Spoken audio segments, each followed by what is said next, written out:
Salut tout le monde, c'est Melvin, j'espère que vous allez bien. Je vous retrouve aujourd'hui pour une nouvelle vidéo dans laquelle je vais pas vous raconter deux histoires comme d'habitude. Et non, mes amis, aujourd'hui c'est un épisode que je crois vous attendiez depuis un petit moment. Je vais raconter les histoires que vous m'avez envoyées à l'adresse email qui s'affiche juste ici. C'est melvinvideos@gmail.com pour nos amis qui nous écoutent en podcast. N'hésitez pas à m'envoyer vos histoires et n'hésitez pas non plus à mettre beaucoup de détails. Comme ça va permettre aux gens qui vont nous écouter de pouvoir vraiment se plonger dans l'histoire et de passer un incroyable moment. En tout cas, j'espère que cet épisode va vous plaire. Je vais essayer d'en faire un petit peu plus souvent parce que c'est vrai que moi j'aime bien aussi raconter vos histoires. Ça me change aussi un petit peu des vidéos entre guillemets traditionnelles, donc c'est tout bénef. La vidéo risque d'être un petit peu longue, je ne sais pas exactement le temps qu'elle fera, mais ça risque d'être correct. Donc n'hésitez pas à vous installer confortablement, à prendre une petite boisson, un petit truc à grignoter. Pendant ce temps, profitez-en aussi pour venir me rejoindre sur Instagram, mon nom c'est Melvin Fogelsang, et profitez-en aussi pour vous abonner à ma chaîne. Voilà, je crois que je vous ai tout dit.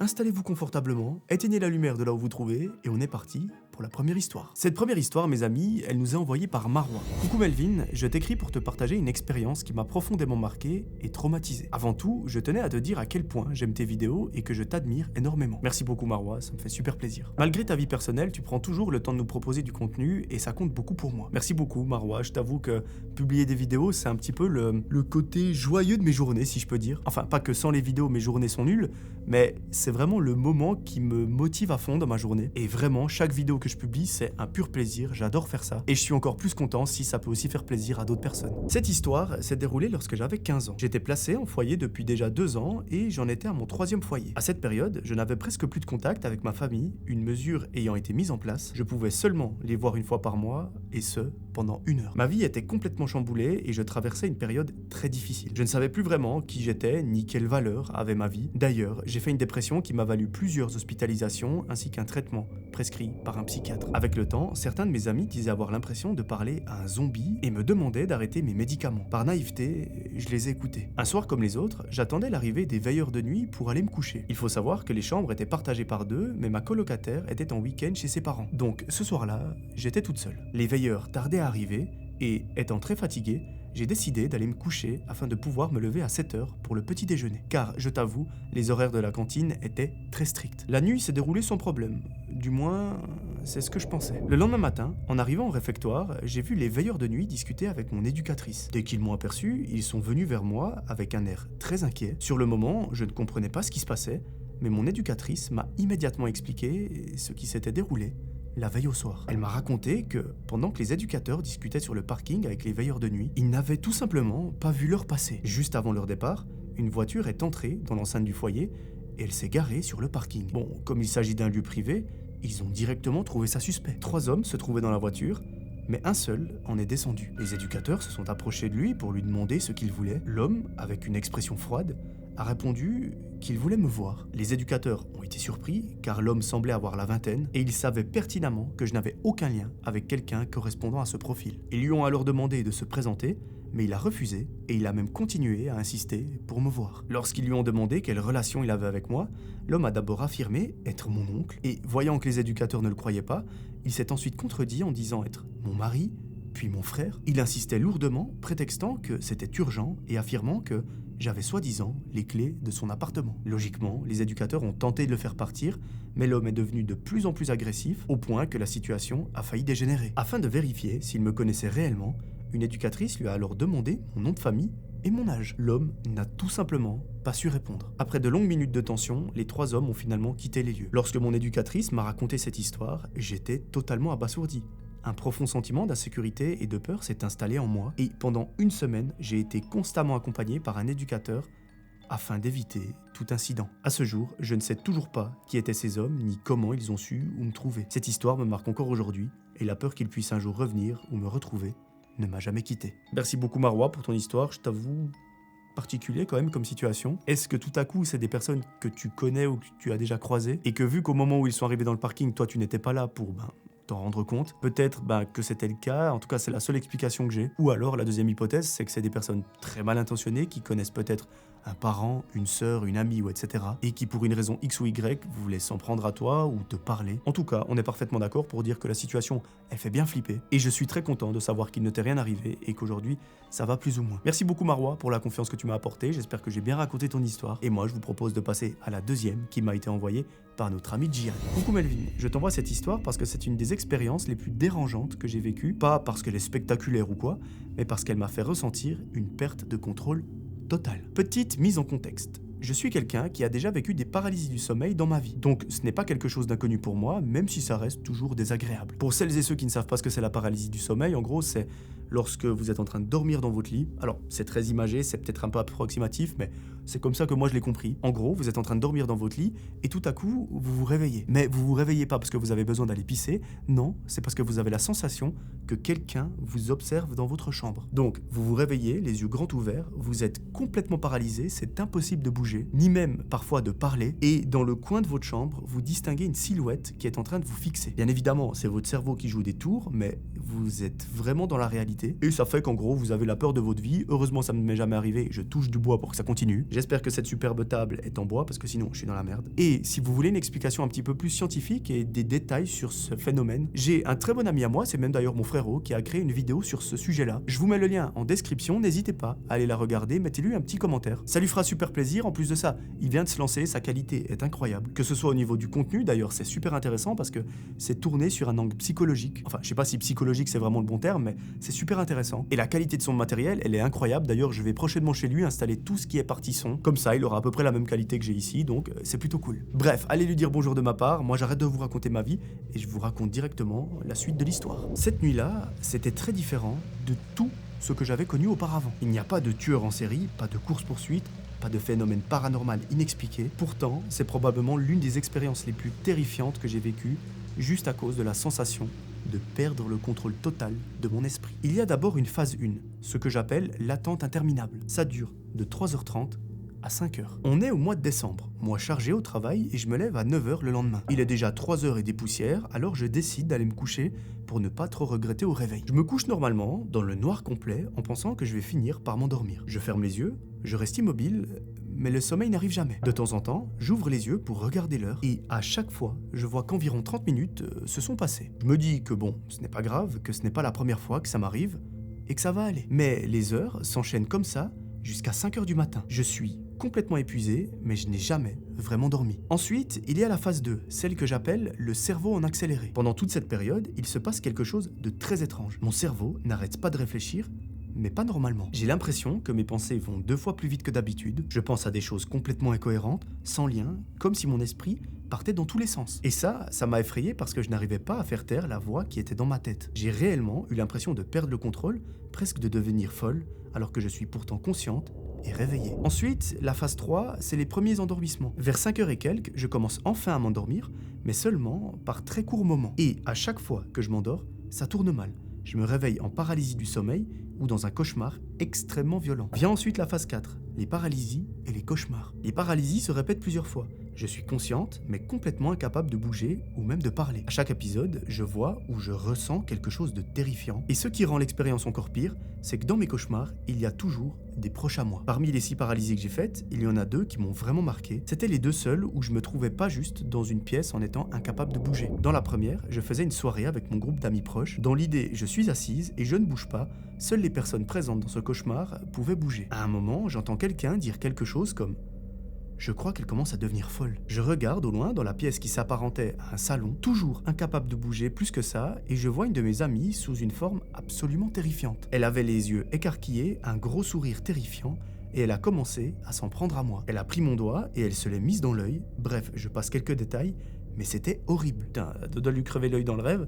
Heureusement que ça s'est passé dans un rêve. Puis, à un moment, j'ai eu l'impression de pouvoir marcher pour fuir, mais elle a fini par me rattraper. Dans la deuxième paralysie, ça se passe chez un membre de ma famille. Je suis allongé sur le bas d'un lit superposé et je sens que quelqu'un est allongé au-dessus de moi. Je sens que la personne n'est pas seule, mais accompagnée, donc ils sont 2. Moi, je ne peux pas bouger. J'ai seulement la vue sur les lattes du lit ainsi que l'échelle qui est à mes pieds. Soudainement, je vois quelqu'un descendre du lit, une petite fille que je ne saurais reconnaître. Elle quitte la pièce, puis au niveau de l'escalier, je vois un ballon dépasser avec écrit « Help », donc aide en anglais. Puis, je vois la tête d'une peluche de fillette m'indiquer de me lever pour pourchasser cette petite fille. Je me débat alors avec moi-même, oui, je suis toujours en paralysie du sommeil, donc je n'arrive pas à me lever, et je réussis enfin à en sortir. Mais c'est trop tard. La petite fille avait empoisonné tous les membres de ma famille, et c'était si réaliste que je me suis réveillé avec des larmes plein les yeux. Vient ensuite la 5e phase. Après quelques épisodes, je suis complètement tétanisé. J'ai peur de fermer les yeux, parce que je sais que dès que je m'endors, ça recommence. Je suis parfaitement conscient d'être dans mon lit, mais mon cerveau, lui, mélange rêve et réalité, et je n'ai plus aucune confiance dans le fait de le laisser s'endormir. Vers 7h du matin, je finis par m'endormir, mais uniquement parce que je suis à bout physiquement. Mais même là, ça recommence, les cauchemars reviennent, encore plus perturbants. À ce moment-là, je comprends que mon corps, lui, est en train de dormir, mais que mon cerveau ne lâche jamais vraiment la chose. Enfin, vient la dernière phase, celle du réveil et de l'après-coup. Quand je me réveille enfin, je suis encore choqué. Je suis complètement épuisé, confuse et j'ai du mal à réaliser que tout est terminé. J'avais même encore l'impression de ne pas pouvoir parler pendant près d'un quart d'heure. Ce n'est pas juste une mauvaise nuit, j'ai vraiment l'impression d'avoir vécu quelque chose de profondément dérangeant qui d'ailleurs m'a marqué bien au-delà du sommeil. Voilà, c'était mon histoire. Si elle est sélectionnée, je te remercie de l'avoir lue malgré qu'elle soit assez longue et qu'il n'y ait pas vraiment de chute. Je tenais vraiment à la partager parce que je sais que ce genre de phénomène peut toucher beaucoup de personnes et qu'apparemment ce serait dû à l'anxiété ou même au stress, mais je trouve ça toujours rassurant de savoir que l'on n'est pas seul. Merci et passez une bonne nuit.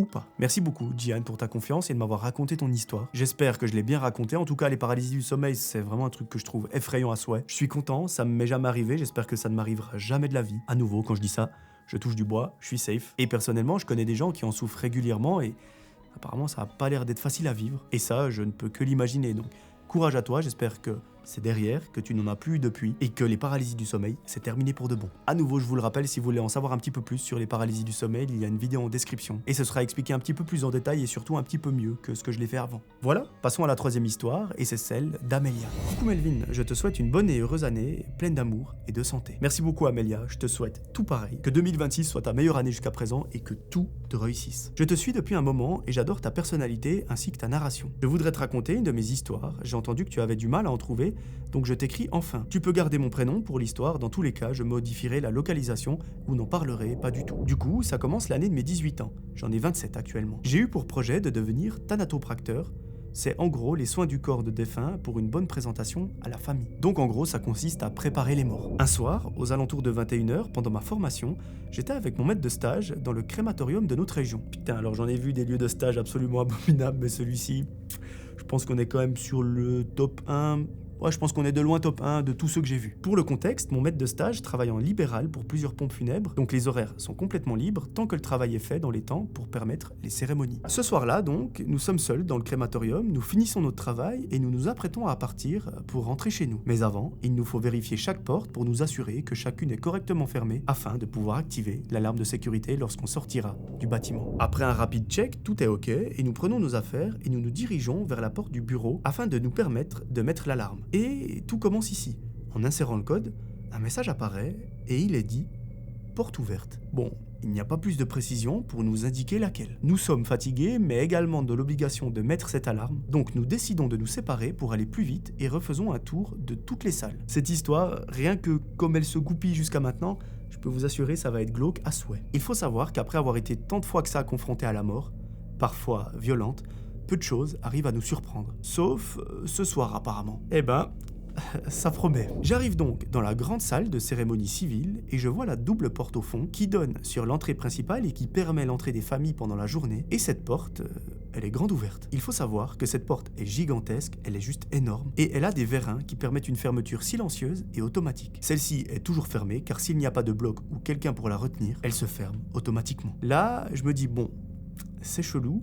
Et sans plus réfléchir, je la referme. Bon, je t'avoue que je dois forcer un peu, et après, je retourne au bureau en expliquant à ma collègue que c'est bon, c'était juste la grande porte qui était ouverte, et que c'est rien du tout. On reprend nos affaires, et nous tapons le code à nouveau, mais cette fois-ci, le message porte ouverte s'affiche à nouveau. Là, je t'avoue Melvin, j'ai beaucoup de frissons et surtout la peur qui m'envahit. Ce n'est pas la peur d'un fantôme, mais que quelqu'un se soit permis de rentrer dans le crématorium sans que nous le sachions. Ma collègue décide donc d'appeler le propriétaire de l'endroit en lui expliquant la situation et surtout pour savoir si par hasard c'est lui, mais malheureusement, ce n'est pas lui. Il nous informe que l'alarme doit être mise quand bien même il n'y ait personne et nous demande de vérifier à nouveau l'endroit et si besoin, d'appeler la police. Nous décidons de rester ensemble cette fois-ci et nous faisons le tour complet à nouveau. Arrivé dans la grande salle, je vois à nouveau la porte qui est grande ouverte. Des frissons dans la nuque me piquent, car cette fois-ci, je suis sûre et certaine de l'avoir fermée, je l'ai fait de moi-même, et je décide que c'est bon, j'en ai marre, j'ai pas envie, je suis fatigué, et je crie pour être entendu un maximum dans tout l'établissement. Je crie que si quelqu'un se trouve ici, qu'il parte vite, car la police a été prévenue, et qu'elle est sur le point d'arriver sur les lieux. Il ne se passe rien pendant quelques minutes, je me dirige donc vers la porte dans l'intention de la fermer, mais arrivé à quelques mètres, celle-ci se referme violemment en claquant très fort. Et je vous le rappelle, il y a des vérins qui sont là pour empêcher cela. Alors là, Melvin, j'avoue ne pas avoir cherché plus à comprendre que ça, et avec ma collègue, on est reparti en courant. On est retourné dans le bureau le plus vite possible, on a rentré le code, et cette fois-ci,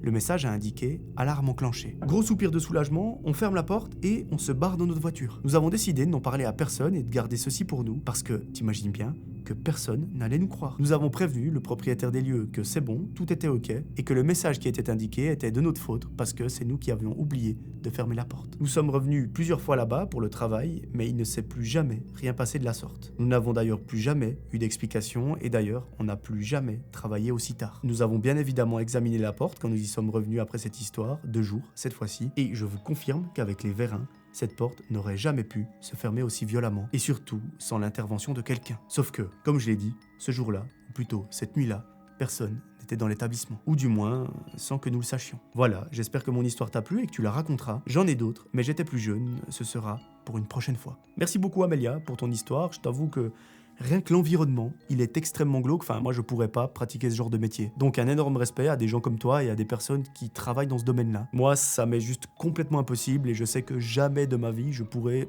faire ça ou même me rendre dans un lieu comme ça. J'espère pour vous qu'il s'agissait simplement d'un vent un petit peu plus fort que d'habitude qui a fermé la porte. Est-ce qu'on peut parler d'une tornade? Bah j'en ai l'impression. Et franchement j'espère que c'est ça et que ce n'est pas un mec qui était caché ou peut-être autre chose. Mais bref, arrêtons d'en parler, ça va nous porter malheur. Je vous propose de passer à la 4e histoire. Et cette fois-ci, c'est notre amie Ambre qui nous l'a écrite. Bonjour, je m'appelle Ambre, j'ai 24 ans. Et l'histoire que je vais vous raconter s'est déroulée il y a plus de 10 ans. À l'époque, je vivais avec mes parents, mon frère et ma petite sœur, qui d'ailleurs était encore un bébé. Et on vivait tous dans une maison située dans un petit village de Bretagne avec très peu d'habitants. C'était une maison tout à fait classique. Un garage extérieur séparé de la maison, une entrée principale relativement simple et une seconde entrée à l'arrière donnant sur une petite véranda. À l'intérieur, rien de particulier non plus, si ce n'est une tache étrange sur le mur en bas de l'escalier qui mène à l'étage. Au début, tout se passait normalement. Jusqu'au jour où des événements étranges ont commencé à se produire. Mes parents invitaient souvent une amie à la maison et à chaque fois qu'elle préparait du café, dès qu'elle s'absentait quelques minutes et revenait, la cafetière était complètement vide. Elle trouvait cela étrange, mais elle n'y prêtait pas vraiment attention. Bon, déjà là, moi j'aurais pété un câble et j'aurais probablement déménagé. Un jour, je me suis retrouvé seul à la maison avec mon frère. Nos parents étaient sortis avec ma petite sœur, nous, on était en train de jouer à l'étage, quand, soudainement, la porte arrière donnant sur la véranda s'est ouverte toute seule. Pensant que c'était nos parents, nous sommes descendus, mais il n'y avait absolument personne. Nous avons refermé la porte de la véranda et celle de la maison, en vérifiant bien qu'elles étaient fermées, puis nous sommes remontés, jouer à notre jeu. Quelques minutes plus tard, la porte s'est rouverte une seconde fois, en laissant entrer un fort courant d'air qui a fait voler tous les papiers de mes parents. Mais là encore, il n'y avait personne. Naturellement, la peur a commencé à s'installer. Nous sommes remontés à l'étage une nouvelle fois, et quelques minutes après, la porte, elle s'est rouverte. Sauf que, cette fois-ci, c'était réellement nos parents qui étaient en train de rentrer. Je t'avoue que dans la maison, j'avais aussi une sensation assez permanente d'être observé, et je pense que dans ma famille, je suis la personne qui ressent le plus ce genre de choses. Un autre jour, j'étais seul dans le salon à regarder la télévision. Je suis allé aux toilettes, situé au bout d'un long couloir qui partait de la porte d'entrée, et en revenant, je me suis retrouvé face à cette porte. Une porte blanche, classique, avec une vitre floutée, qui ne permettait pas de voir clairement l'extérieur. Grâce au lampadaire à l'extérieur, j'ai vu apparaître sur le sol l'ombre d'une silhouette, comme le haut d'un corps, soit des épaules et une tête. J'ai immédiatement couru pour me réfugier sur le canapé, complètement paniqué. Et la nuit, dans ma chambre, j'avais l'impression de voir des silhouettes se déplacer devant mon lit. Il y avait également des bruits qui provenaient du grenier, comme si quelque chose de lourd était traîné sur le sol. Petit détail, ce grenier était accessible par une trappe que l'on poussait pour ouvrir, et il arrivait que cette trappe se retrouve à moitié ouverte, sans aucune explication, ni même sans aucune intervention humaine. Je ne sais pas si ce que l'on dit est vrai, mais on raconte souvent que les bébés et les animaux sont plus sensibles aux phénomènes surnaturels que les adultes. Je me souviens que lorsque nous prenions ma petite sœur dans les bras, elle fixait souvent quelque chose derrière nous, un peu comme s'il y avait une présence ou quelque chose qui attirait son attention. Un autre élément troublant, nous n'étions pas les seuls à remarquer des choses étranges. Un jour où nous étions absents, notre voisine d'en face, en regardant par sa fenêtre, a vu une silhouette passer devant l'une de nos fenêtres. Logiquement, elle ne s'est pas inquiétée sur le moment parce qu'elle pensait tout simplement que c'était nous, mais lorsqu'elle nous l'a raconté plus tard, ça nous a glacé le sang. Bien sûr, nous avons essayé de trouver des explications rationnelles, le vent, l'imagination, le stress, mais je pense que même mes parents ne se sentaient pas à l'aise dans cette maison, puisque finalement, on a décidé de déménager. Je me souviens de la dernière nuit passée là-bas, je dormais sur un simple matelas posé au sol. J'ai un souvenir très étrange de me frotter le dos contre le mur, comme si quelque chose me démangeait intensément, tout en hurlant sans réellement comprendre pourquoi je faisais ça. C'était plus fort que moi, comme s'il y avait une force complètement incontrôlable. Le plus troublant dans cette histoire, c'est qu'au moment de vendre la maison,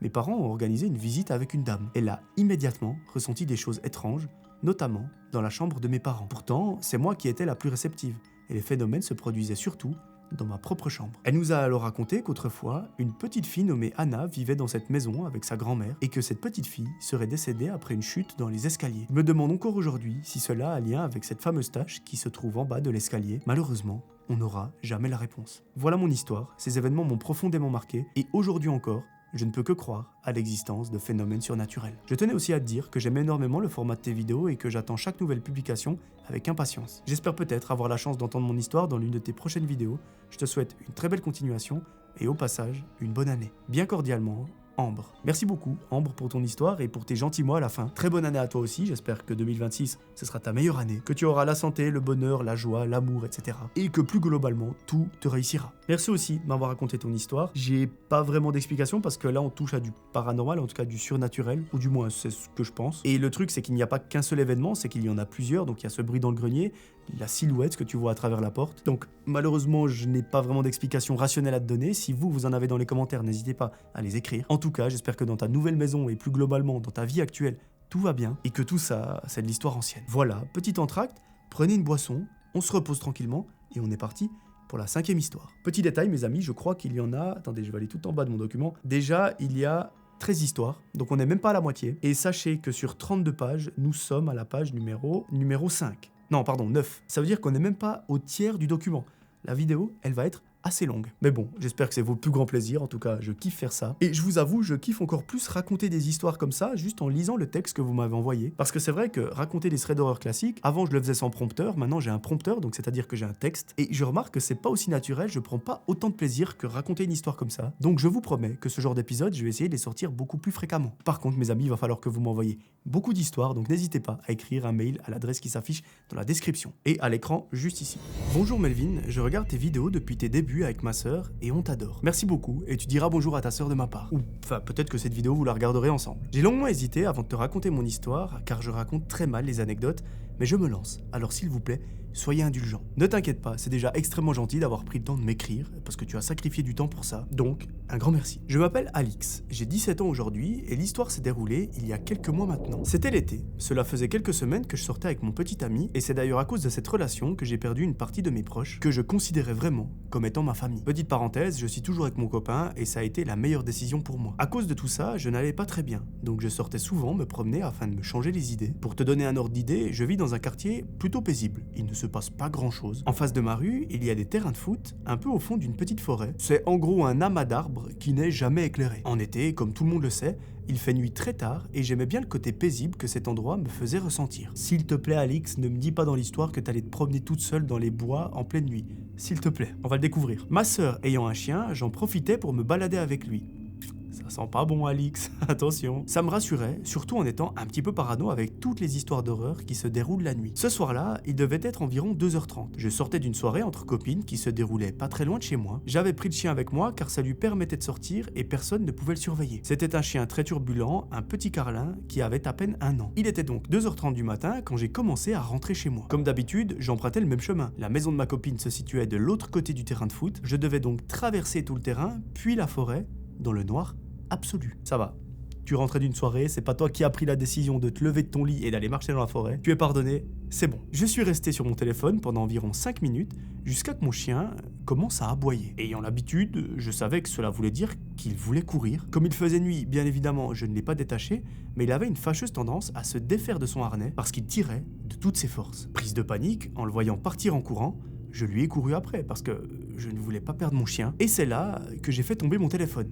C'est très important pour la suite. Je me suis donc retrouvé dans le noir le plus complet, sans téléphone, sans chien, complètement seul, dans l'obscurité et livré à moi-même. Au fur et à mesure que j'essayais de revenir sur mes pas, j'ai aperçu une petite lumière au loin. C'était à l'endroit où j'avais fait tomber mon téléphone, et ce n'est qu'au bout de quelques pas que j'ai compris qu'un individu tenait mon téléphone, la lampe torche braquée sur moi, figé sur ma silhouette. Je n'osais plus bouger d'un poil quand l'individu a entamé une discussion. Il m'a dit « Vous avez fait tomber ça ». Je me suis avancé, tout en étant sur mes gardes. Il m'a tendu mon téléphone et m'a dit « Vous avez besoin d'aide pour rattraper votre chien ?» À ce moment-là, j'ai vraiment paniqué. L'homme en face de moi était vêtu de noir et n'avait aucune, mais aucune raison d'être là, sans lumière, à m'observer dans le noir absolu. Je me suis éloigné en le remerciant rapidement, persuadé qu'il allait repartir de son côté. Moi, je marchais vite, le chien était toujours introuvable, mais j'essayais de me convaincre qu'il avait simplement couru plus loin, comme il le faisait parfois pour continuer le chemin. Après quelques minutes, j'ai entendu des pas derrière moi. Je me suis retourné, mais il n'y avait personne. Je me suis dit que bon, après ce que je venais de vivre, c'était mon imagination, la nuit, la fatigue, la peur, puis une voix a résonné dans le noir. Cette voix était calme, presque gentille, et elle m'a dit « Il va bien, ne vous inquiétez pas ». Je me suis figé. Je n'avais jamais donné suite à sa proposition d'aide, je ne lui avais jamais demandé quoi que ce soit. Je lui ai répondu que tout allait bien et que mon chien finirait par revenir, puis il y a eu un silence. Enfin, j'ai entendu la même voix, un peu plus loin cette fois-ci, qui m'a dit « Vous repassez souvent par ici, non ?» Là, Melvin, mon sang s'est glacé. Je ne l'avais jamais vu auparavant, mais lui, visiblement, il me connaissait très bien. J'ai repris ma route, sans répondre, le cœur battant, jusqu'à apercevoir enfin la silhouette de mon chien, qui était assis près du grillage, comme s'il m'attendait. Quand je l'ai appelé, il est venu immédiatement vers moi, sans un regard derrière lui. Arrivé chez moi, j'ai refermé la porte à clé, soulagé, persuadé que tout était enfin terminé. Mais le lendemain, en repassant devant le terrain, cette fois-ci en plein jour, j'ai remarqué quelque chose que je n'avais jamais vu auparavant. Au bord de la forêt, accroché à une branche, il y avait un ruban. Ce ruban, c'est le même que celui attaché au collier de mon chien. Il était parfaitement propre, comme s'il venait d'être posé là. Depuis ce soir, je ne traverse plus jamais ce terrain en pleine nuit, et parfois, quand je passe à côté de ce lieu, j'ai cette étrange sensation, comme si quelqu'un attend simplement que je repasse par là. J'espère que mon histoire t'a interpellé et qu'elle aura de la visibilité pour faire de la prévention aux jeunes qui rentrent tout seuls. Merci beaucoup pour ton temps, et à bientôt. Alix, toi qui disais que tu racontes très mal les histoires, au contraire, je trouve que tu l'as extrêmement bien raconté. C'est très bien écrit, c'est fluide à lire, c'est agréable à lire même. Donc c'est à moi de te remercier pour ton temps, c'est toi qui as pris le temps d'écrire ça, tu l'as fait comme une chef, donc merci infiniment. Pour ton histoire, je sais pas ce que ce mec foutait là, honnêtement.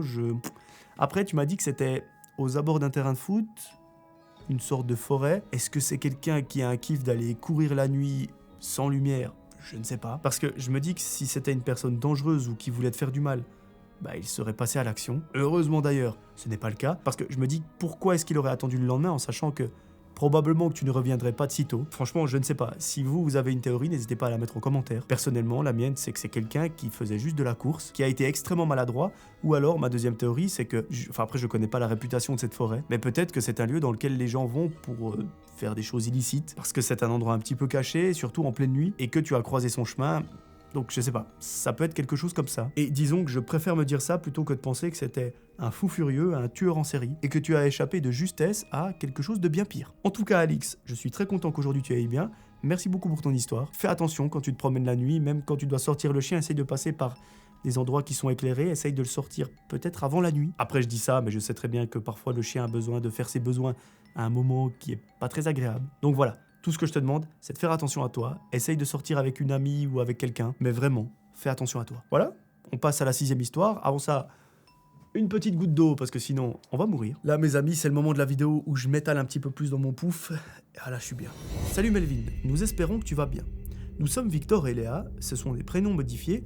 Nous habitons dans l'ouest de la France et nous sommes des grands fans de tes vidéos qui sont addictives et super divertissantes. Plus largement, on est fans du domaine de l'horreur. Merci beaucoup, Victor et Léa. Ce ne sont pas vos vrais prénoms, mais voilà. Est-ce que le fait que mes vidéos soient addictives est une bonne chose? Je ne sais pas. Mais en tout cas, je suis très content que ça vous plaise. Aujourd'hui, nous avons 21 et 20 ans et cette histoire nous est arrivée lorsque nous en avions 13. Nous étions des grands fans de films d'horreur, Scream, Blair Witch, le film Ça, et chaque samedi ou vendredi soir, nous faisions très régulièrement des soirées horreur. Cette histoire s'est déroulée en 2017 et elle nous a marqués à tout jamais. Dans notre vie, tout allait bien.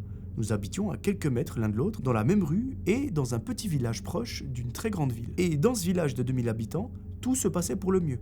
Aucun meurtre, aucun fait divers, jamais d'enquêteurs ni même de journalistes à l'affût d'un quelconque crime. Tout le monde s'entendait parfaitement bien, se connaissait. Notre village était composé de 2 parties, un bourg avec quelques commerces et des petits hameaux de paysans. Alors, je suis désolé, je sais pas si ça se prononce comme ça, un bourg. Est-ce que ça se prononce comme ça? J'ai jamais prononcé ce mot de ma vie, je crois. Désolé, peut-être que je passe pour un inculte et pour un débile, on va le prononcer comme ça. Celui-ci était au milieu des champs de tournesol, à environ une vingtaine de minutes de chez nous. Le vendredi 3 novembre exactement, aux alentours de 15h, nous étions en cours de biologie, et moi, donc Victor, je proposais à Léa de faire comme d'habitude et de se rejoindre chez moi pour faire une soirée pyjama. En plus, ma mère travaillait de nuit dans l'hôpital de la grande ville ce soir-là, donc Léa a accepté, et vers 17h, à la fin des cours, elle s'est rendue chez elle. Comme ça, elle a pu prendre ses affaires, puis ensuite, elle s'est rendue chez moi aux alentours de 18h. Il faut savoir que ma maison est assez spéciale. Il y a 2 portes dans le rez-de-chaussée. La première, que l'on utilise au quotidien, se trouve côté rue. L'autre est une porte arrière qui donne sur un cabanon et un jardin. Ma mère était partie depuis 1 heure et m'avait laissé les restes de la veille à mettre au micro-ondes. Nous regardions 2 films d'horreur dans ma chambre qui étaient au premier étage avec des pop-corn au caramel et tout type de boissons. Après le visionnage, il était environ 22h et nous étions effrayés. On était, comme on dit, bien dans l'ambiance. On se faisait des blagues pour se faire peur et l'ambiance se faisait ressentir. Léa m'a proposé le défi de sortir de la maison et faire un tour du village, à savoir que l'on était en plein hiver et qu'il faisait totalement nuit et surtout très froid. On a descendu les escaliers et on est sorti de la maison. Autre détail important, nous n'avions ni fermé la porte ni pris nos téléphones portables parce que nous étions dans un village entre guillemets sécurisé. Alors, à la moitié du tour du village, on a aperçu du coin de l'œil la silhouette d'un homme complètement imberbe, plutôt grand et âgé, mais nous n'avions pas pu observer ses traits physiques en détail. Tout en marchant, nous avons accéléré la cadence de sorte à arriver plus vite à la maison. Quand tout à coup, on a entendu des pas se rapprocher de nous. Notre plan était de parcourir les allées du village pour faire en sorte de semer l'homme qui nous suivait. Terrifiés par ce qui nous arrivait, nous nous sommes cette fois mis à courir. Lorsque nous devions tourner vers une direction, nous en profitions pour jeter un coup d'œil à l'arrière, mais il n'y avait plus personne. Nous étions alors à quelques mètres à peine de chez Victor. Arrivés dans la maison, nous prenons le soin de fermer la porte à double tour ainsi que toutes les fenêtres et rideaux et surtout de monter dans la chambre. 10 minutes passent et nous discutons de ce qui s'était passé il y a 30 minutes à peine lorsque tout à coup, on entend un bruit de fer provenant de la cuisine située en bas. Logiquement, nous prenons peur et nous décidons tout doucement d'aller jeter un coup d'œil depuis le haut des escaliers. Melvin, il y avait le même homme, de la même corpulence que tout à l'heure, qui était en train de regarder par la fenêtre en marmonnant quelque chose dans une langue complètement étrangère. Figés sur place, nous décidons le plus vite et le plus silencieusement possible de nous enfermer dans la salle de bain du haut, qui était équipée d'un verrou, contrairement à la chambre. Tout de suite, nous entendons des bruits de pas qui proviennent de l'escalier. L'homme s'est mis à tambouriner violemment contre la porte, puis est retourné sur ses pas, de façon très lente. Nous, on est restés figés là pendant au moins 5 minutes, puis on a décidé de notre plein gré d'appeler nos parents. Aucune réponse des deux côtés, car il était très tard. Après concertation, nous avons décidé d'appeler la police. Un opérateur nous a pris directement en charge et nous, on chuchotait en lui expliquant ce qui s'était passé. La personne à l'autre bout du fil nous a informé qu'une patrouille serait là d'ici 15 à 20 minutes, mais malheureusement pas plus rapidement,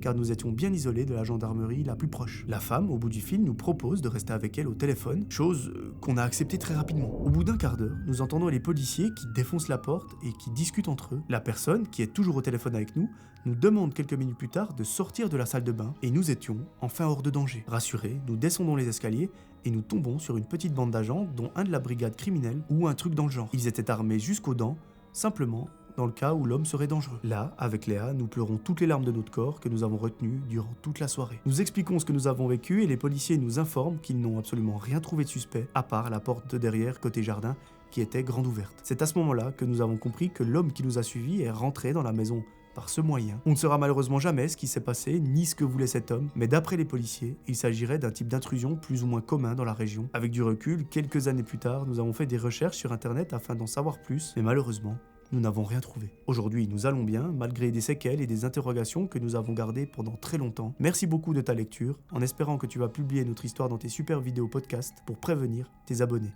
Salutations, Victor et Léa. Merci beaucoup, Victor et Léa, de m'avoir raconté votre histoire. Pas grand chose à dire, à part que, effectivement, c'était probablement l'homme qui vous avait suivi. Pourquoi est-ce qu'il est rentré chez vous ? Pas la moindre idée. Peut-être qu'il cherchait quelque chose, peut-être qu'il voulait voler quelque chose. Est-ce qu'il voulait trouver de l'argent pour subvenir à une addiction ou ce genre de truc ? On ne sait pas. Et je pense que c'est peut-être mieux de ne pas savoir. Voilà, merci beaucoup. Je vous propose de vous réinstaller confortablement. Et on passe à la 7e histoire. Salut Melvin, tout d'abord, une bonne année. Merci beaucoup, bonne année 2026 à toi aussi, que tout réussisse, la santé, le bonheur et tout ce qui va avec. Merci beaucoup aussi pour tes vidéos qui alimentent mes soirées en frisson depuis mon petit studio en plein centre-ville. Merci à toi de les regarder. Je te contacte aujourd'hui car j'ai vécu une histoire assez intrigante lors d'un stage aux États-Unis. Je suis actuellement étudiante en école d'ingénieur en France et pour valider notre diplôme, on a l'obligation d'avoir une expérience à l'étranger, que ce soit Erasmus ou un stage. Donc, dans le cadre de mes études, j'ai choisi de faire un stage de plusieurs plusieurs mois aux États-Unis. Il faut savoir que je parle couramment anglais et qu'au début de mon stage, je n'ai eu aucun souci. Mes collègues et mes patrons étaient tous adorables et je vivais en colocation et tout se passait très bien. Lorsque j'arrive aux US, mes horaires de travail et mon budget ne me permettaient pas de voyager un peu dans le pays, chose que je regrettais un peu. En effet, je devais m'occuper de cellules, entre parenthèses cellules in vitro, et ce tous les jours à des horaires fixes pour mon stage. Pour réaliser mes tâches, j'étais supervisé par mon tuteur de stage qui était un étudiant doctorant, je m'entendais très bien avec lui, et un jour, il décide de me remplacer pour que je puisse aller voyager un petit peu. Donc, il me remplace samedi et dimanche pour que je puisse profiter du week-end pour visiter une ville à proximité qui s'appelle Omaha. À ce moment-là, je suis trop contente, car je commençais à fatiguer de travailler tous les jours à des horaires vraiment étranges. Donc, je conclus que je veux visiter Omaha, car la ville n'est pas très loin et suffisamment petite pour pouvoir tout visiter en seulement 2 jours. Le soir où mon tuteur de stage m'annonce qu'il me remplace, je me précipite sur Booking pour réserver une chambre d'hôtel, puis vient le moment de payer le transport. En effet, aux États-Unis, les trains sont très rares et les Américains se déplacent essentiellement en avion ou en voiture. Donc, autant vous dire que les prix des trains sont relativement élevés. Du coup, j'en parle à mes collègues et l'un de mes collègues me propose gentiment de me mener à Omaha en voiture, car oui, je n'ai pas le permis. Ça tombe bien, on est deux. Comme on s'entendait très bien, je décide de rester avec ma collègue tout le samedi pour visiter la ville et tout se passe extrêmement bien. On rigole et je rencontre son petit ami et son beau-frère qui eux aussi sont très gentils. Mais ma collègue ne travaillait pas le lundi. Or, moi je devais retourner au travail lundi à 10h, donc il me faut quand même réserver un train.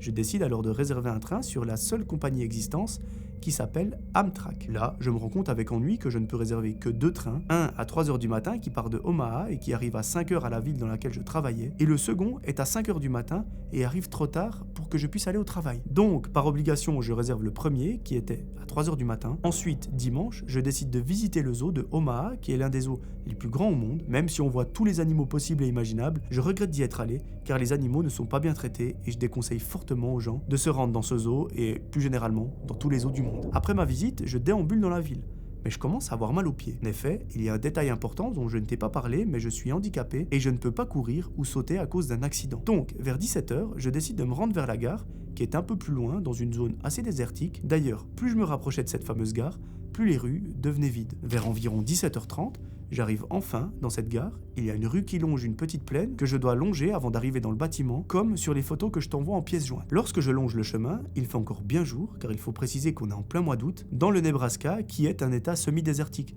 Donc il fait extrêmement chaud, et c'est d'ailleurs pour cela que je voulais me rendre à la gare. C'était pour me reposer et aussi pour charger mon téléphone qui commençait à ne plus avoir de batterie. Et sur la plaine, je constate qu'un homme relativement jeune est allongé. Sur le coup, je ne prête pas attention à ce type, mais en regardant à nouveau vers lui, je me rends compte qu'il s'est réveillé et qu'il me fixe en souriant. Et pour être honnête, bien que je sois quelqu'un qui rationalise beaucoup, son sourire m'a stressé. Surtout que la zone était complètement vide. Mais bon, je me dis que je vais simplement me rendre à la gare et que tout ira bien. J'arrive devant le bâtiment et là mon téléphone atteint 0% de batterie. Du coup, il s'éteint. En soi, je ne suis pas plus inquiète que ça, car j'ai mon chargeur avec moi et je comptais le charger dans la gare. Mais voilà, il est 17h30 et la gare n'est pas ouverte. Je suis un peu agacé et je vois qu'en retournant, le mec bizarre est maintenant assis sur l'herbe, sur la petite plaine devant la gare et qu'il me regarde. Je me pose pas plus de questions que ça.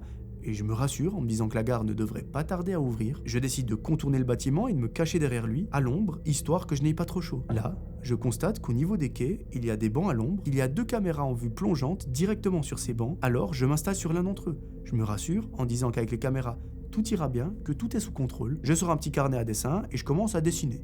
Là, rien ne se passe pendant environ 30 minutes. Puis, vers 18h, un pick-up gris se gare au niveau des places handicapées au plus proche de moi. Au début, je ne fais pas trop attention, je constate juste que les vitres sont teintées, la vitre côté conducteur s'abaisse et un homme d'environ 50 à 60 ans me regarde. À ce moment-là, je tente d'expliquer dans ma tête la présence de ce type, je me dis qu'il attend probablement quelqu'un qui va arriver via un train ou alors qu'il s'agit du contrôleur qui va ouvrir la gare. Mais le temps passe et il n'y a toujours aucun train et la gare est toujours fermée. Bon, je commence un peu à m'inquiéter parce que ça fait presque 1 heure que cet homme me regarde et il ne fait rien. Il me regarde, les 2 mains sur le volant, la vitre baissée et le regard complètement vide. Puis, au bout d'environ 1 heure, l'homme sort de son pick-up et il continue de me fixer et il se cale devant la porte côté conducteur, bras croisés, et il me regarde. Je vois qu'il commence à s'avancer vers la place passager et qu'il farfouille des choses métalliques dans son pick-up, mais comme les vitres sont teintées, je ne vois rien. Puis, à un moment, il se redresse et il regarde dans la direction du gars allongé dans l'herbe et je vois dans son regard qu'il est hésitant. Finalement, après avoir fixé le gars,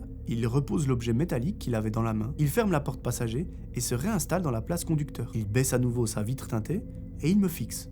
Encore. Là, je commence à paniquer. car il est 19h30 environ, et ça fait presque 1h30 que ce mec me fixe sans arrêt et qu'il n'y a aucune raison pour qu'il reste ici. Sachant que mon téléphone est déchargé, je commence à vraiment m'inquiéter, même s'il y a toujours ces deux caméras qui me filment. Je constate qu'il commence à faire de plus en plus sombre et je commence à me demander si la gare ne va pas ouvrir trop tard. Donc là, il est bientôt 20h, je décide de me lever, mes pieds me font atrocement mal et je fais de mon mieux pour ne pas montrer que je boite. Je m'avance vers le panneau d'affichage pour voir dans combien de temps arrive le prochain train et je constate que le prochain, c'est celui que je prends à 3h du matin. Donc le train qui arrive dans 7 heures de temps. Là, je réalise qu'aucune personne normale n'attendrait quelqu'un à 7 heures, sachant que la personne a une voiture. Donc là, je commence à m'inquiéter et la nuit commence petit à petit à tomber et j'ai peur que l'homme soit juste là, en train d'attendre qu'il fasse nuit pour agir. Je te le rappelle, on est aux États-Unis et même si j'ai une bonne condition physique, on reste aux États-Unis où les armes à feu sont en vente libre et je n'ai pas de téléphone. Donc là, je décide de faire un tour de la gare pour voir les horaires d'ouverture. Le souci, c'est qu'il y a des grillages sur le côté, donc je dois m'approcher du pick-up pour pouvoir sortir. Je prends alors mon courage à deux mains, je prends mes écouteurs et je fais genre que mon téléphone est chargé et que j'écoute de la musique, même s'il n'y a aucun son qui sort. Je prends une marche très posée, comme si je ne me doutais de rien, et puis je fais le tour. Là, je vois que l'homme qui était allongé dans l'herbe était toujours là. Puis j'arrive devant la gare et là je vois un panneau qui indique qu'elle ouvre qu'à minuit. Là je me dis que l'homme du pick-up n'est là que pour une seule raison, c'est moi, et que du coup je dois partir et fuir. Alors j'entame calmement le chemin et je dois longer cette fameuse rue pour rejoindre une pizzeria à proximité qui reste ouverte jusqu'à minuit. Quand je commence à marcher vers la sortie,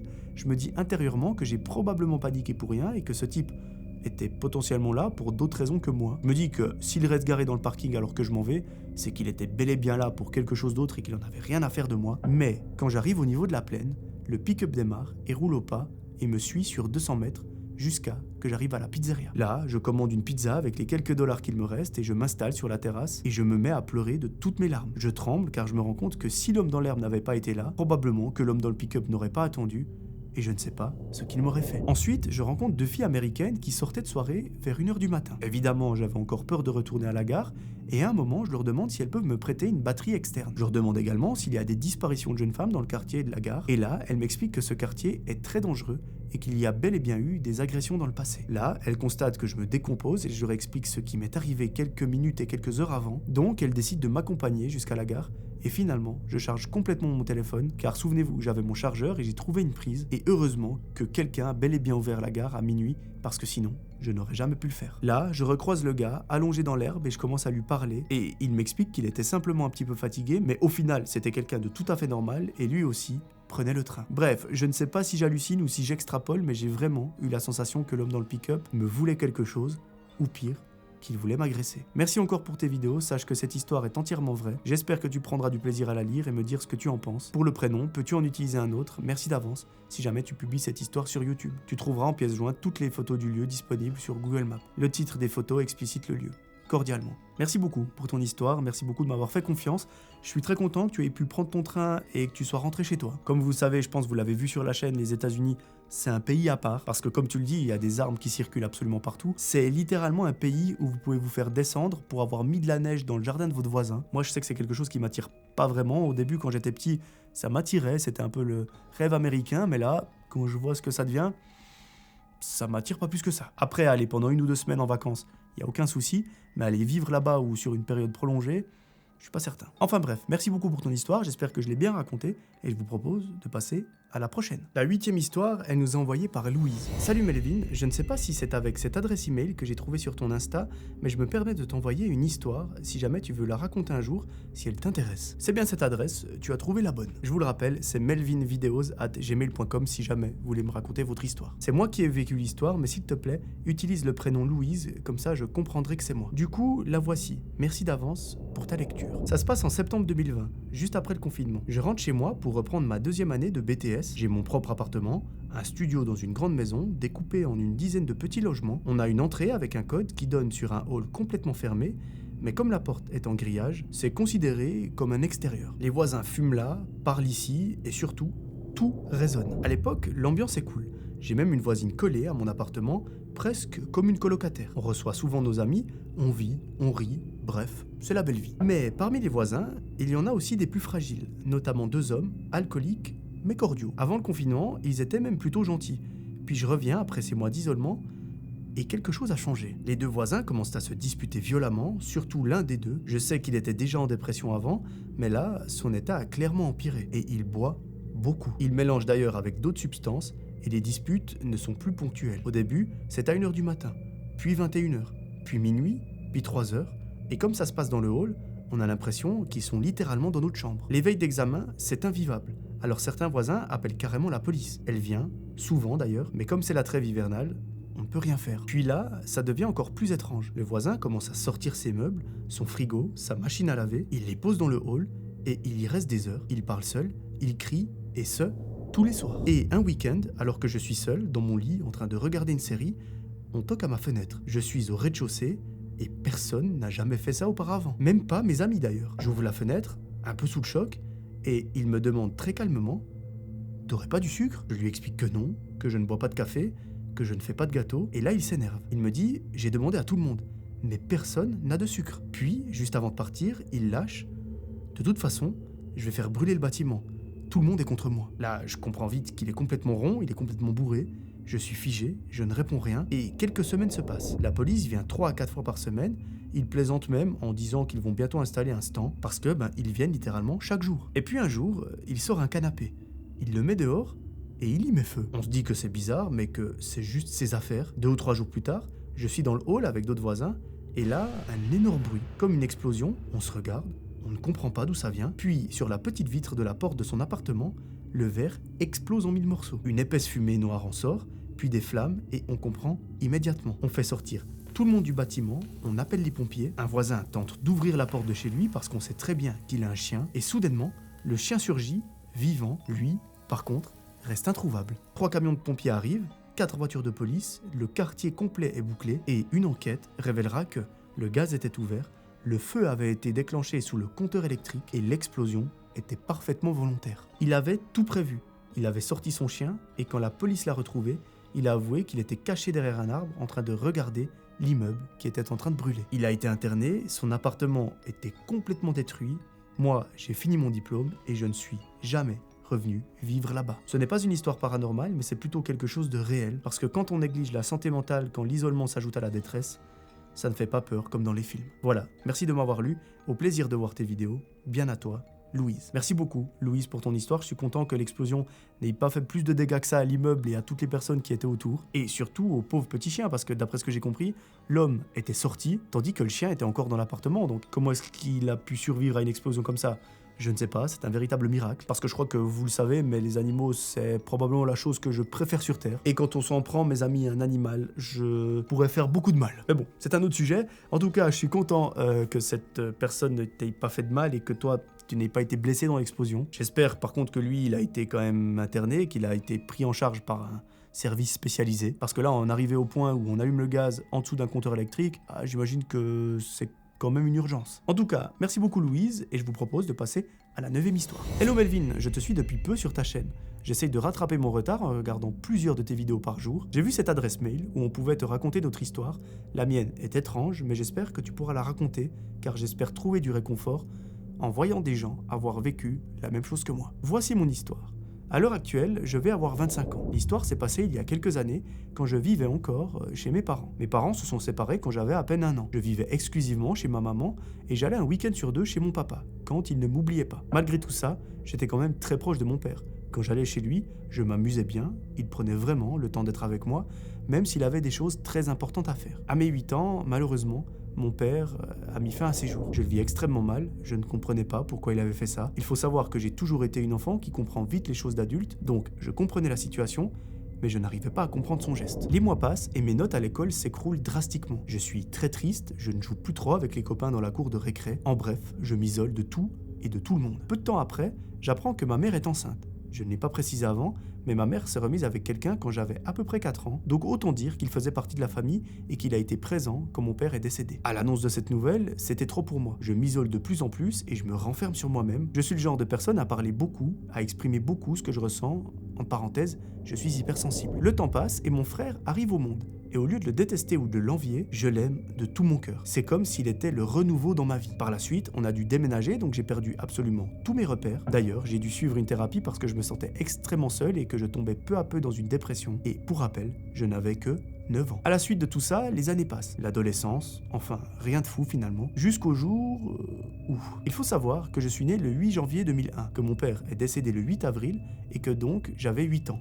C'est important pour l'histoire. Tout a commencé quand j'ai pris l'initiative de me faire un abonnement de bus. Car parfois, je terminais tard les cours et je voulais éviter les déplacements inutiles à mes parents. Et quelle fut ma stupéfaction quand j'ai vu que le numéro de bus que je devais prendre était le 8. Je mets tout ça sur le compte de la coïncidence, même si cela fait beaucoup. Je ne crois pas trop aux choses surnaturelles ou aux signes, donc pour moi, c'est clairement un pur hasard. Un autre point aussi, si je regarde l'heure sur mon portable, il est souvent quelque chose 08, dans le sens 13h08, 14h08 ou même 23h08, mais au début, je n'y prêtais pas attention. Le temps passe et j'ai bien grandi. Là où ça commence à devenir un petit peu bizarre, c'est quand j'ai eu à peu près 21 ans. À ce moment-là, je suis en école supérieure et un jour, je me sens pas très bien. Je n'ai pas l'habitude de sécher les cours, mais là, c'était vraiment exceptionnel. Je reprends donc le bus et je rentre chez moi. En arrivant, je prends un antidouleur et je monte dans ma chambre pour me reposer avant que ma mère ne rentre et prépare le repas du soir. Je passe à peine la porte de ma chambre que je suis prise de vertige, je dois me tenir au mur carrément pour ne pas tomber, et par terre, je vois qu'il y a une photo de mon père et moi qui était, à la base,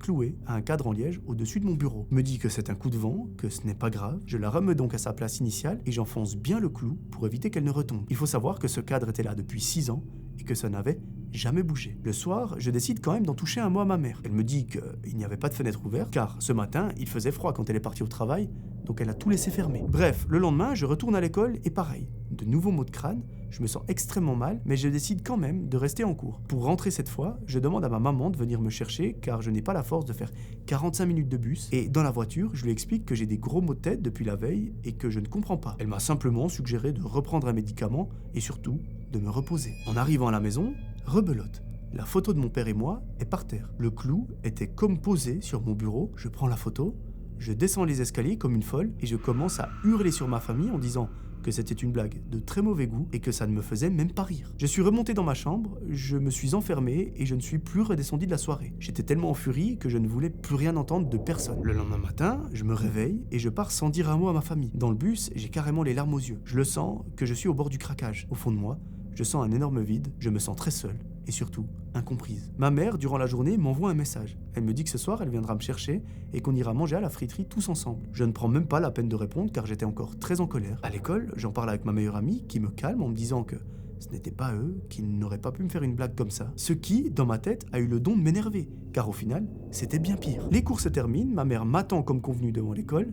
Dans la voiture, elle est très calme et elle me dit qu'elle a parlé à mon beau-père et à mon petit frère et que ce n'est personne dans la maison qui a fait ça. Je m'excuse de m'être emporté la veille car j'ai été très méchante et surtout très blessante dans mes paroles. Bref, on va à la friterie et la tension disparaît petit à petit. En rentrant, j'ai une boule au ventre lorsque j'ouvre la porte de ma chambre. Sur le sol, il n'y a pas qu'une photo de mon père et moi, mais 2 photos. Je descends en pleurs, je flippais, car je ne comprenais plus rien. Mes parents me rassurent tant bien que mal, mais même eux n'ont pas de réponse à ce qu'il se passe. Je ne dors pas de la nuit, je suis épuisé à force de me poser trop de questions, et le lendemain à l'école, j'arrive avec une tête de déterré. J'ai un cours qui s'appelle Texte et mise en récit. J'adore ce cours, car l'écriture, c'est une réelle passion. Et le thème du jour était d'écrire un texte sur un événement qui nous avait marqué. Tiens, ça tombe bien. Il faut savoir que j'ai une maladie génétique très rare, donc je décide de parler de ça. Dans ce contexte, j'explique que ma mère a été très présente pour moi, mais qu'au fond, un parent ne pouvait pas remplacer celui qui est disparu. Le lendemain, le prof avait corrigé les copies et décide de lire à haute voix un texte qui l'avait particulièrement touché. Il faut savoir que ce jour-là, la grippe avait fait des ravages. On n'était donc que la moitié de la classe à être présent. Et là, j'entends que c'est mon texte que le prof a choisi. J'avais oublié de noter mon nom sur la feuille, j'étais totalement gêné, j'avais carrément envie de m'enterrer 6 pieds sous terre. Après ce cours, je parle un peu avec ce prof et je lui raconte ce qu'il m'arrive ces temps-ci, les maux de tête affreusement douloureux, les photos sur le sol, et que je ne comprenais pas. Ce prof m'a fixé, il m'a souri et il m'a dit « Est-ce que tu sais quelle date on est ?» Je lui réponds « Bah oui, on est fin mars. » Et il me demande ce qui approche bientôt. Je lui dis que je ne sais pas et que je ne comprends pas et il m'a simplement répondu « C'est l'anniversaire du décès de ton père. » Le soir, après tout ça, je rentre chez moi. Toujours le même scénario. La photo est sur le sol alors que je l'avais bien clouée sur le cadre en liège la veille et je décide de faire un truc fou que je n'avais plus fait depuis petite.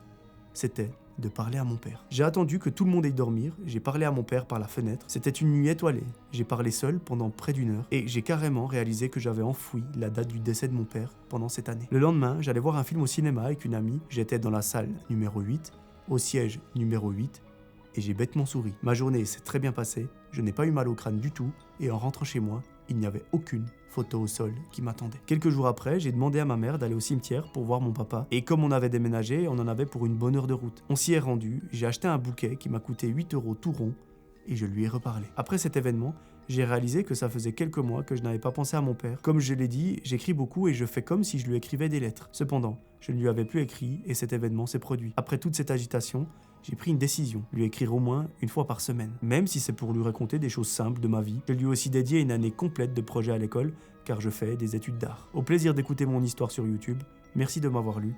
Très belle journée. Merci beaucoup pour ton histoire, je t'avoue qu'elle est très touchante. Effectivement, peut-être que c'était un message de ton père qui te disait « J'ai l'impression que tu m'as un peu oublié, réécris-moi ». Donc, je n'ai pas beaucoup plus d'explications et je pense qu'il n'y a pas besoin de plus. Je trouve que c'est une très bonne idée de continuer à lui écrire ses lettres, non seulement pour lui, mais également pour toi. Parce que comme tu l'as dit si bien, ça te permet de te vider, de garder un lien avec lui. En tout cas, j'ai trouvé ton histoire très touchante. Merci beaucoup de m'avoir fait confiance pour que je la lise. Et j'espère sincèrement que dans ta vie aujourd'hui, tout va pour le mieux et que tu es la personne la plus heureuse au monde. Je vous propose de passer à la 10e histoire. Salut Melvin, je viens t'envoyer mon histoire qui s'est déroulée il y a à peu près 1 an et demi. Tout d'abord, merci pour tes vidéos. Je les écoute sur Spotify au travail, ça me motive malgré que ce soit des histoires flippantes. C'est à moi de te dire merci. Et juste avant de commencer, est-ce que si tu racontes mon histoire, tu peux ne pas dire mon nom? J'aimerais que ça reste anonyme, mais si tu as envie de la raconter en vidéo, tu peux, pas de souci, je dis pas ton nom. Bref, mon histoire est une histoire vraie qui s'est réellement passée, il y a donc à peu près 1 an et demi, je ne me rappelle plus trop. Bien sûr, je suis de Suisse, tout comme toi, mais du canton de Fribourg. C'était un jour de cours, j'étais en dernière année de CO, et ce jour-là,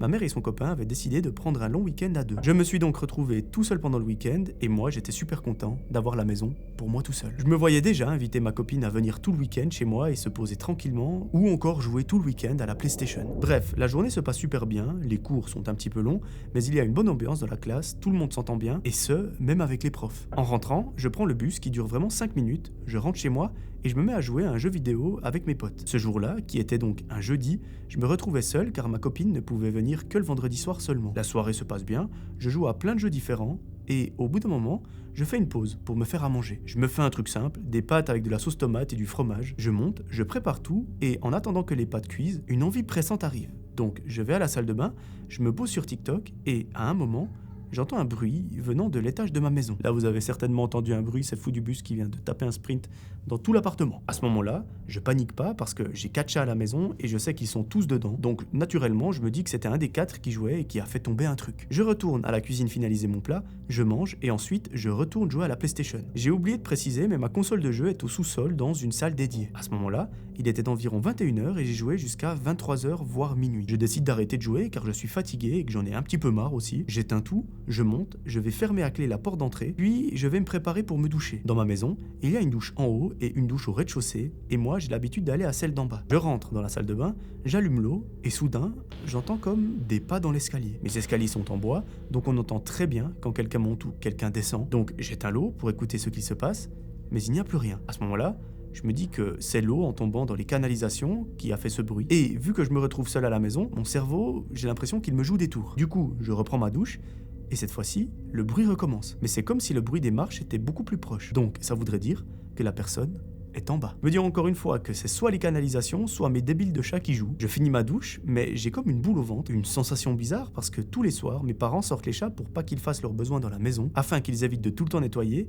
et je me rappelle que j'ai sorti les chats après avoir mangé. Donc, l'option que le bruit provienne des chats, je l'élimine. Et je me dis aussi que les canalisations, généralement, elles ne font pas ce genre de bruit. Là, une peur commence à s'emparer de moi. Mais je me dis que, dans tous les cas, à tout moment, la personne peut arriver dans la salle de bain, car il n'y a pas de clé pour la fermer. Je prends donc mon courage à 2 mains, je prends mes habits, mon téléphone, j'ouvre la porte et je cours dans ma chambre qui se trouve à l'étage. Une fois à l'intérieur, je la verrouille à clé. Arrivé dans ma chambre, j'ai un soulagement qui vient, mais qui repart très vite, quand j'entends qu'il y a bel et bien quelqu'un dans ma maison. Et au-delà d'avoir quelqu'un dans la maison, cette personne est en train de monter les escaliers. Je sais qu'elle ne peut pas ouvrir ma porte vu que je l'ai fermée à clé, donc je me mets dans mon lit tout en fixant cette fameuse porte. Pendant 2 ou 3 minutes, plus aucun bruit. Puis d'un coup, j'entends toquer à ma porte 3 fois, 4 fois, 5 fois, puis silence total. À ce moment-là, je n'arrive plus à bouger, plus à parler, mon regard toujours en train de fixer la porte, et au bout d'un moment, j'arrive à appeler la police. Ma voix tremble, je n'arrive pas à placer plus de 3 mots dans une phrase, mais le policier a quand même compris ce qu'il se passait et il me dit qu'une voiture arrive d'ici 5 à 10 minutes maximum. En attendant, je ne sais pas pourquoi, mais je n'ai pas eu l'idée d'appeler ma maman, mais à la place, j'ai appelé ma copine,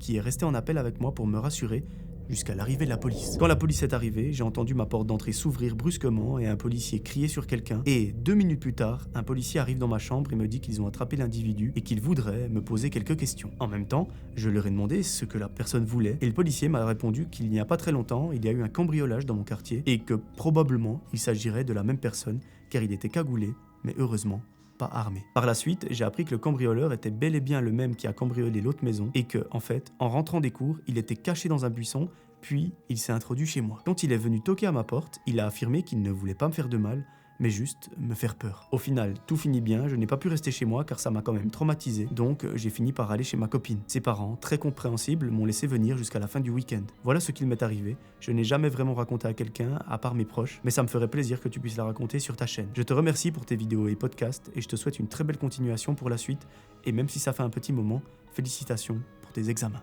Merci beaucoup pour ton histoire, effectivement ça fait un petit moment que j'ai passé mes examens, ça fait...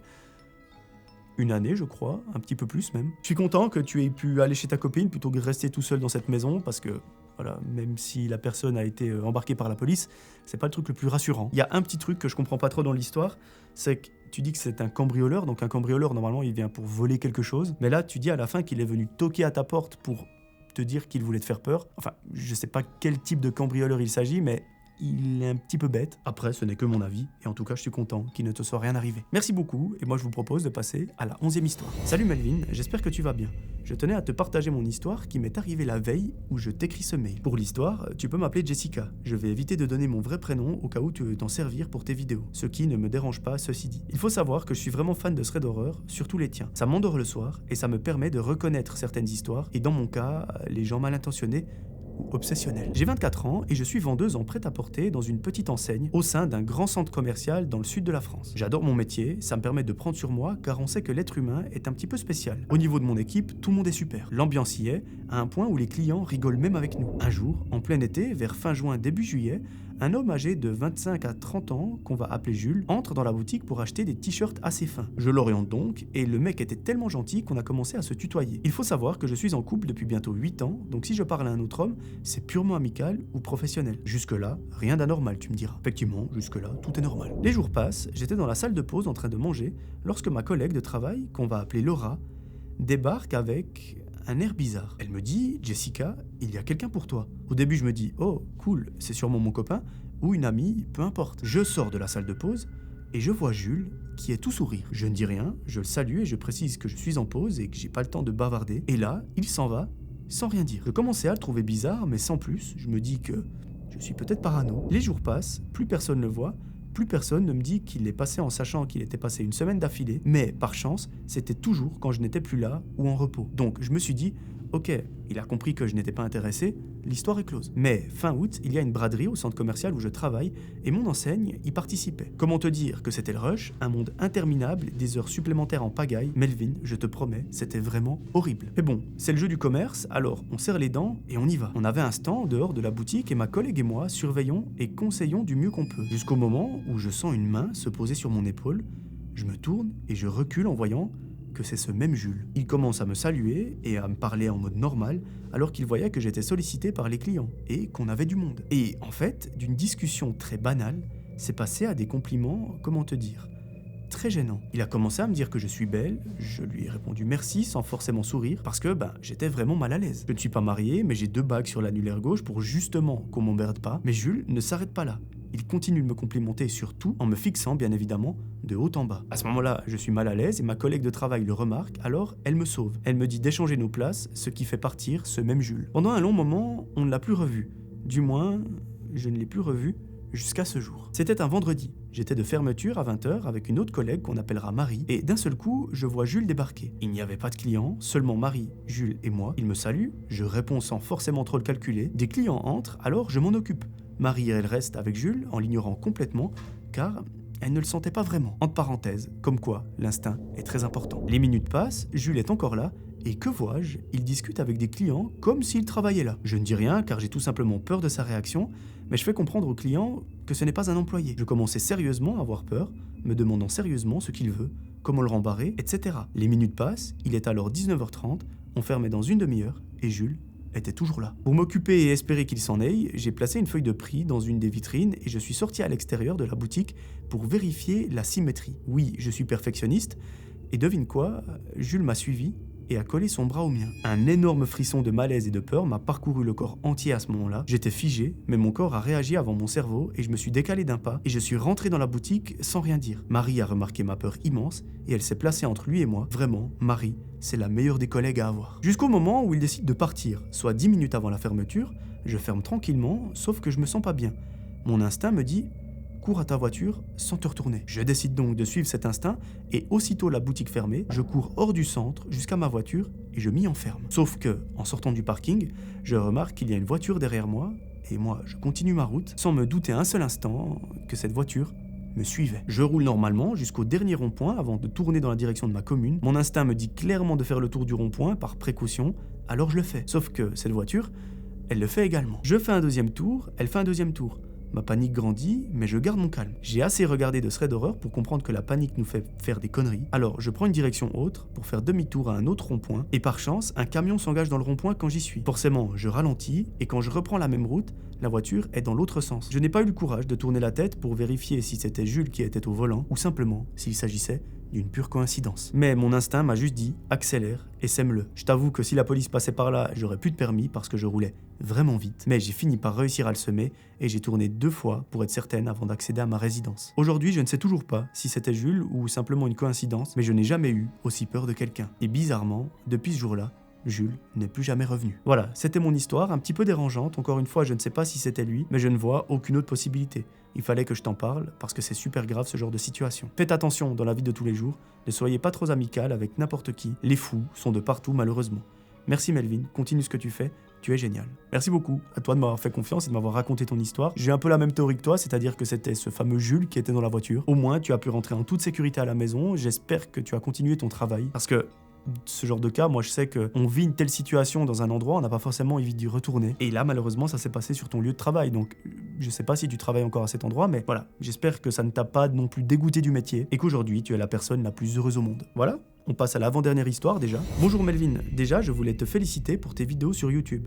Je trouve vraiment qu'elles sont de qualité, j'aime bien les écouter pour m'endormir ou pendant les trajets jusqu'au travail. Je me permets de t'écrire un témoignage un petit peu flippant pour ma part. Bon, si je comprends bien le texte, cette histoire elle a été aussi envoyée à Magla, donc ça se peut d'ailleurs pour cette histoire et les autres que vous les retrouviez sur plusieurs chaînes, parce que généralement ce que les gens font c'est qu'ils envoient leur témoignage à plusieurs youtubeurs, donc c'est pas impossible que vous écoutiez cette vidéo, que vous ayez écouté une vidéo de Magla et qu'il y ait la même histoire. Je me suis expatrié dans le sud-ouest de l'Allemagne depuis plusieurs années. Du coup, mon histoire se déroule en Allemagne, dans le premier appartement où j'ai emménagé là-bas. Dans un premier temps, je vais te raconter le contexte de mon témoignage. Quand j'ai emménagé dans mon premier appartement, j'ai appris que mon voisin du dessus était l'ancien occupant du logement où j'allais vivre. Le contact avec ce cher voisin était normal pendant les premières années, avec des bonjours, au revoir, bonne journée, etc. Tout ça, ça a duré jusqu'à que la période Covid arrive. Pendant la période avant Noël, les premiers comportements bizarres du voisin ont commencé. À ce moment-là, je ne savais pas encore que c'était lui. Une nuit, aux alentours de minuit, 1h, voire 2h, je me souviens plus exactement, je dormais déjà lorsqu'on a sonné à ma porte. Je me suis réveillé, à moitié endormi, j'ai attendu 1 ou 2 minutes pour voir si ça allait ressonner. Comme ce n'était pas le cas,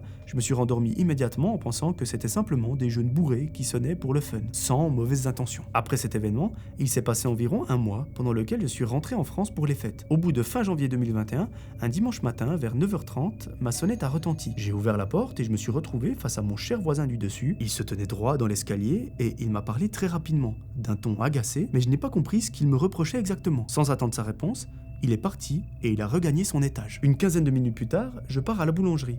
En revenant, je suis descendu au sous-sol pour chercher quelque chose et je l'ai vu là. Il marchait lentement dans le couloir, en marmonnant pour lui-même. Puis, il m'a regardé et il s'est mis à me parler, mais sans que j'arrive à comprendre ce qu'il voulait de moi. J'ai fini par remonter dans mon appartement parce que tout ça, ça me fatiguait. Il avait aussi un changement d'apparence par rapport à avant. Le hasard a fait que, quelques jours plus tard, une note du propriétaire était affichée sur le panneau d'information. Elle expliquait que le voisin du dessus avait des problèmes de santé mentale, qui s'était enfermé dehors le dimanche où je l'avais croisé et que cela pouvait se reproduire plusieurs fois à n'importe quel moment. Le propriétaire ajoutait qu'il ne pouvait rien faire pour le moment, mais qu'on pouvait lui écrire pour signaler les futurs incidents afin de constituer un dossier. Super nouvelle, ça promettait. Les semaines suivantes ont été très calmes, sans incident remarquable, jusqu'à un week-end vers la mi-février. Pendant la nuit, j'ai entendu mon voisin aller et venir dans le couloir de l'immeuble, comme s'il n'arrivait pas à rester en place. Ses pas résonnaient, par moments il s'arrêtait juste devant les portes, et vers minuit 30, j'ai entendu la sonnette de ma porte. Je n'ai pas réagi, parce que je savais que c'était lui. Vers 6h du matin, elle a retenti une deuxième fois, toujours aucune réaction de ma part, parce que j'étais à moitié endormi, mais surtout, je n'osais pas aller voir. Quelques jours plus tard, vers 5h du matin, la sonnette a de nouveau retenti ainsi que des coups contre la porte. Cette fois, j'ai entendu un bruit dans le couloir. C'était 2 personnes qui haussaient la voix et qui s'engueulaient. Apparemment, c'était le voisin du dessus et un autre voisin. J'ai juste cru comprendre, toujours à moitié endormi, que l'autre en avait plein le cul de lui. Après quelques minutes, ça s'est calmé. Plus tard, dans la journée, en rentrant du travail, j'ai trouvé un vieux chat assis devant ma porte.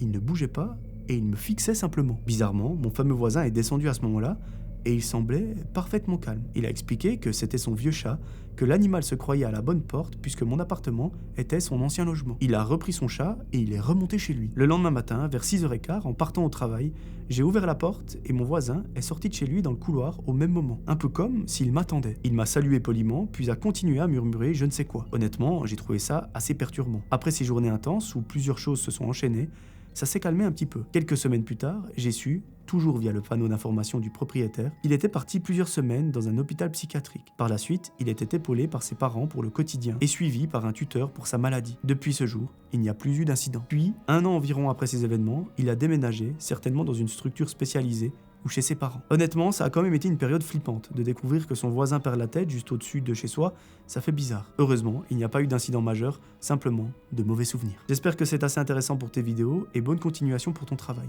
Amicalement, Christopher. Merci beaucoup, Christopher, pour ton histoire. Il n'y a pas grand-chose à dire, effectivement, c'est quelqu'un qui souffre de maladie mentale. Je pense très sincèrement qu'il ne le fait pas exprès, mais malheureusement, il ne pouvait plus vivre de lui-même. Donc, ses parents ont bien fait de s'en occuper et qu'il ait été mis sous tutelle. Donc, je pense que c'est une bonne chose de l'avoir mis sous tutelle et que ses parents aient repris un petit peu le relais. Voilà, c'est déjà le moment de la 13e histoire, donc de la dernière. Et cette dernière histoire, elle nous est envoyée par notre amie Clara. Cher Melvin, je ne sais pas si mon histoire sera choisie pour une future vidéo, mais ce serait pour moi un grand honneur, car je te suis depuis très longtemps et j'espère que mon histoire te plaira, ainsi qu'aux spectateurs. Je préfère rester anonyme, donc appelle-moi Clara. Et pour autre raison, ma ville ne sera pas vraiment spécifiée, mais il faut savoir que je vis au Canada, dans la région de Québec. Tout commence en août 2023, et lors de cette année, j'ai 13 ans. Je vis dans un coin pas très peuplé, car je vis en campagne, j'ai beaucoup de frères et sœurs, donc je me sens rarement seul. Un jour d'été, chaque membre de ma famille avons des projets, mes parents veulent aller faire un petit road trip avec les plus jeunes, et moi, je veux aller chez un ami qu'on appellera Alexis. Mes grands frères, eux, veulent aller en soirée ou faire des jeux d'arcade. Donc, nous discutons, et tout le monde se met d'accord sur ce qu'ils voudraient faire. Quelques heures après, mes parents m'emmènent chez mon pote pour que j'y passe 3 nuits. Arrivé chez lui, j'y installe mes bagages, brosse à dents et à cheveux,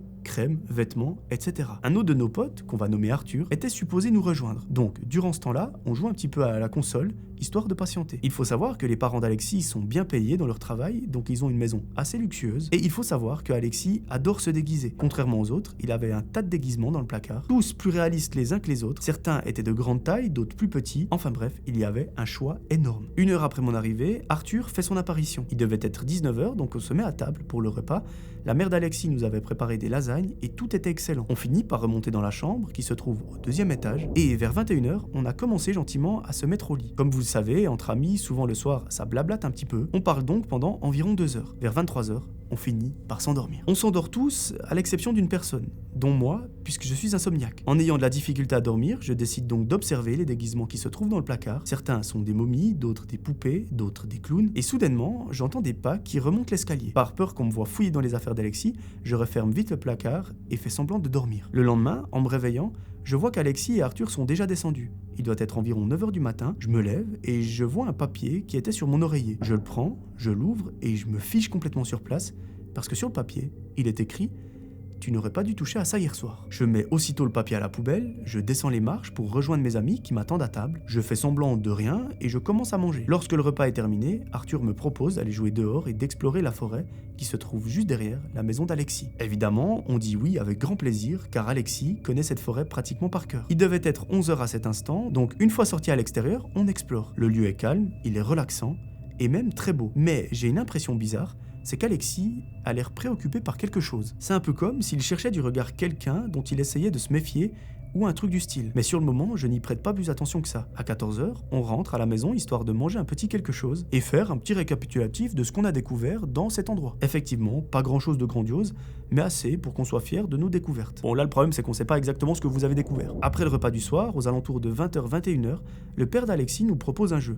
Et il nous dit à tous les trois, venez, il fait encore clair dehors, ça vous dit un cache-cache dans la forêt? Bon, venant du père d'Alexis, c'est un peu une idée de merde, mais je ne juge pas. Sur le moment, je trouve ça bizarre, vu l'heure, mais puisque c'est le père d'Alexis, j'accepte. Le cache-cache se déroule tranquillement au début, je trouve un petit buisson qui m'a l'air parfait pour une sublime cachette. Je m'y cache pendant 30 minutes, mais il y a 1 heure, puis une deuxième qui passe. Je commence à avoir les jambes engourdies parce que je suis accroupi, et le soleil se cache de plus en plus. Je me dis donc que j'ai probablement gagné, qu'il n'arrive plus à me retrouver, donc je sors de ma cachette. Mais le problème, c'est que la forêt, à ce moment-là, elle est entièrement sombre. Je commence donc à paniquer et je regarde la moindre lumière qui pourrait venir de la maison. Mais il n'y a rien parce que je me suis rendu un peu loin de la maison. Et donc, je n'arrive plus à me retrouver. Quel chemin ai-je pris? Je suis perdu. Je finis donc par aller un peu n'importe où. Et puis, miracle, il y a une source de lumière.